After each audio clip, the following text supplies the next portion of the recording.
So it appears that a Supreme Court justice has leaked that he will be quitting the bench pretty soon, but he wanted to do it on his own terms, in my opinion. And I believe there was something in journalism called an embargo taking place that may have been accidentally breached by a well-known Supreme Court reporter. Now, the Supreme Court reporter is saying, no, I made a big mistake. And actually, I just overheard this particular Supreme Court justice saying they were going to be quitting. And so I put out a story on NPR, and it's my bad. I'm falling on the sword. But it's a pretty well-known journalist and reporter who would normally get a statement from the Supreme Court. It's a pretty well-written story that had quotes from other people. It seemed that MAGA Mike Johnson, the Speaker of the House, was also kind of getting ready for an announcement of this Supreme Court justice quitting. Well, let me go through the receipts with you. Form your own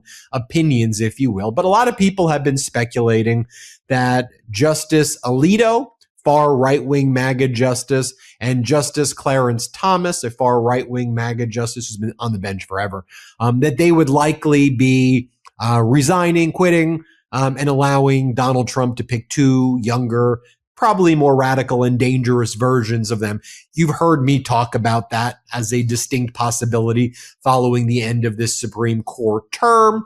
The term has now ended with some pretty horrific rulings. The birthright citizenship ruling was perhaps the only decent ruling, although it's pretty horrifying that there were 4 Supreme Court justices who were very willing to overturn birthright citizenship in the Constitution. Yes, it was a 6-3 decision, but if you read Kavanaugh's concurrence and dissent, he basically said, if Congress does a piece of legislation and it becomes a new law, I'm fine overturning the constitutional birthright citizenship in the 14th Amendment. We'll get into more of that. But otherwise, I thought it was some horrific rulings. You go, well, Ben, the Lisa Cook ruling, keeping her as a board of governor, wasn't that a decent ruling? It kind of hedged the ruling as well. And then Humphrey's executor was overturned, which allows basically an imperial presidency to fire everybody on the Supreme Court. I mean, the Supreme Court allowed firing for everybody in all of these agencies. I'd like everybody to be fired on the Supreme Court. Wishful thinking.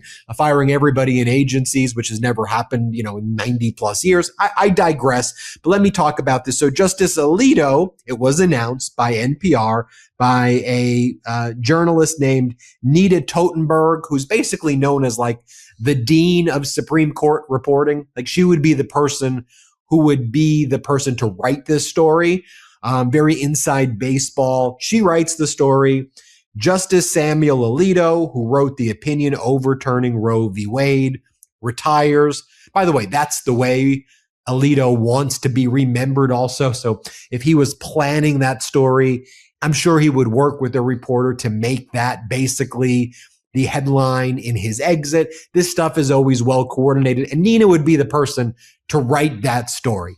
So Nina writes the story. Lots of people start to, say, oh my God, Alito's quitting, and then the NPR kind of takes it down.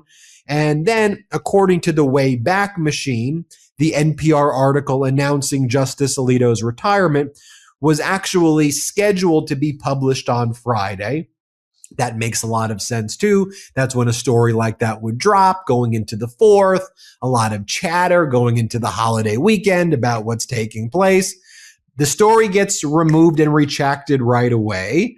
And then NPR says its reporter who wrote the since retracted story on Justice Alito quitting, retiring, will appear on the radio to address the matter. So then she goes on the radio, and she basically, Nina Totenberg does the radio, and she said, she reads from this letter that she said, I just sent Justice Alito this letter. I called this incident the worst professional mistake of my more than 50 years of journalism. I could go on, but I do not know what else to say other than to say I'm so sorry.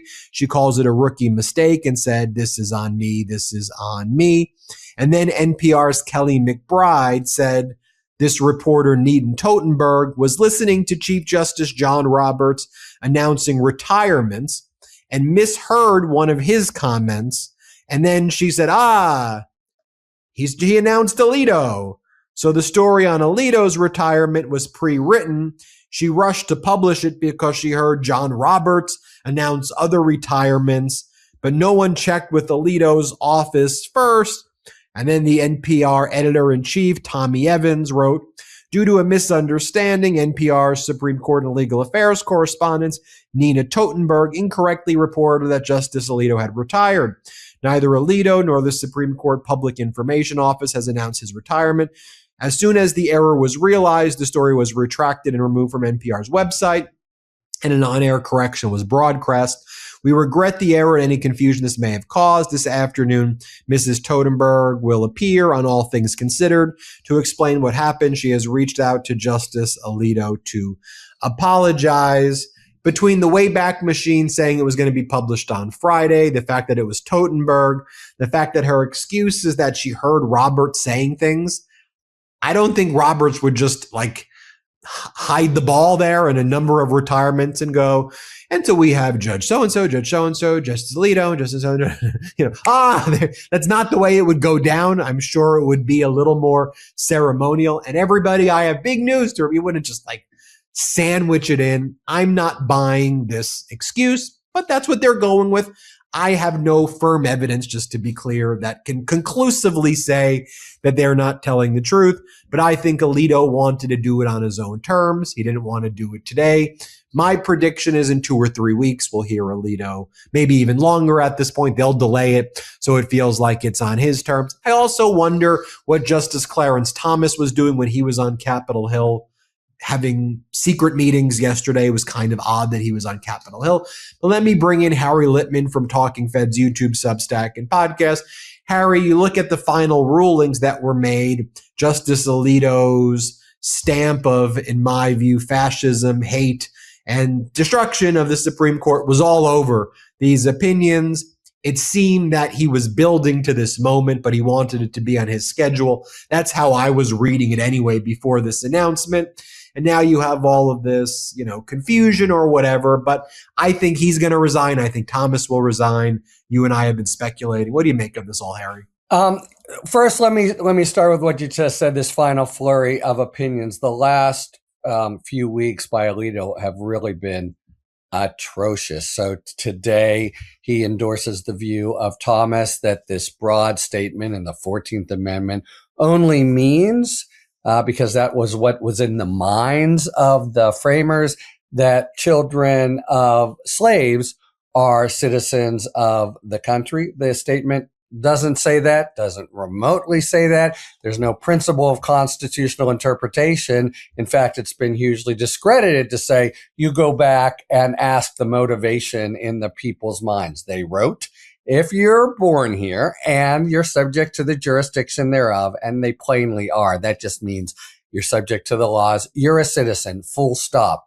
And that Alito and Thomas were so grudgingly trying to construe it in exactly the way, by the way, that Trump wanted, was a horror show and a footnote to, yes, an opinion that, as predicted and very fortunately ended the right way. But man, oh man, Kavanaugh plus 3 of the justices, the 4 most conservative, were ready to go the other direction. That is stunning and nauseating, really. Now, also Alito again and again, maybe the strongest sort of social culture warrior on the court, and maybe the one who's most personally acrimonious. You had that weird back and forth with Sotomayor a couple weeks ago where he was totally in the wrong. He sort of dyspeptically said, if I'd known you were going to read from the bench, I would have said more. But he did know, or he was informed. But there's no apology forthcoming. But all the bad storylines, and in particular, to my mind, I've just had a Substack on this, the really biggest decisions of the term, culminating in the Slaughter case, and they've just, over a number of years now, just completely demolished what we learned growing up in law school and 3rd grade was a whole huge part of government running on expertise, nonpartisan conduct for the American people. It's basically out the window. It's a huge retrenchment. It's not even, because it's going back to where it was. Okay, but the Alito point itself. So, I'm with you. I hear you not saying, look, you're predicting it, but it already stood to reason that they've definitely done their big blows and damage. And if they can, and now might be the last chance, depending on the midterms, for them to try to shove through, just as the Senate did with Amy Coney Barrett, to very, very, mini-me replacements for Thomas and Alito, but much younger. Of course, there'll be immediate question, will Trump go that direction, or will he go with, as he's tended to do in Trump 2.0, the most completely reflexively loyal to him, like Emile Beauvais? But on your point, yes, she falls on her sword completely. Maybe that'll turn out to be the explanation, but it is bizarre. Nina Totenberg, a dean of not just Supreme Court reporting, but this kind of Supreme Court reporting. What's going on behind the scenes? And at first they came out with a disavowal. That was already, okay, man, how do you screw that up? But then it gets worse because she overheard Roberts, but falsely, and she mentions it to two of her people, one of whom's in the court, and then they go running with it. That is, bizarre on steroids. And I'll just say, again, I don't know. The denial is emphatic, but your point, Ben, is the possible counter narrative of what happened here. I've been, present for a dozen easily retirements of the Supreme Court. And it's very well understood. A, they pick their terms, but B, first and foremost, they inform the president. I'm thinking especially of White and of Kennedy and of Marshall. Their first order of business is to tell the White House. And you can certainly imagine a scenario where Alito let it slip, and it was already pre-written. That I would have been the case with all of the news sources. You write that story in advance, like you write an obituary in advance, but it might already have been written with a promise. This is the ways of Washington. Nina Totenberg, you're the dean. You can have this story, but you must embargo it until I've done my protocol and what I want to do. Talk to my wife and family, perhaps, or certainly talk to the White House. And that's a sacrosanct, messing that up is a real blunder on the part of reporters, which makes this counter supposition a little bit weird too. It's like a little crazy however you slice it. But if that happened, then it would be a huge oh shit moment. You notice that Totenberg actually apologized to Alito, not just to the people, not just to the Supreme Court bar. And it would absolutely be her job to very quickly retreat and try to cover her tracks.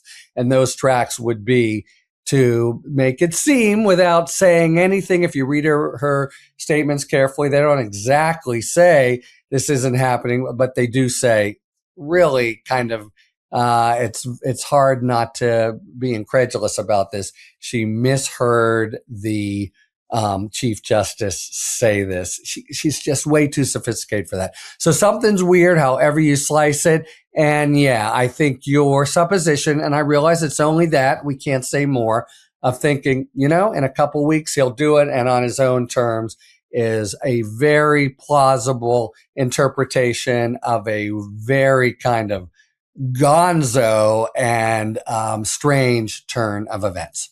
Everybody, make sure you subscribe to Harry Litman's YouTube channel. It's called Talking Feds. So search right now on YouTube, Talking Feds. Check it out. Thanks, Harry. Thank you, Ben. Everybody hit subscribe here. Let's get to 7 million subscribers. Want to stay plugged in? Become a subscriber to our Substack at MeidasPlus.com. You'll get daily recaps from Ron Filipkowski, ad-free episodes of our podcast, and more exclusive content only available at MeidasPlus.com.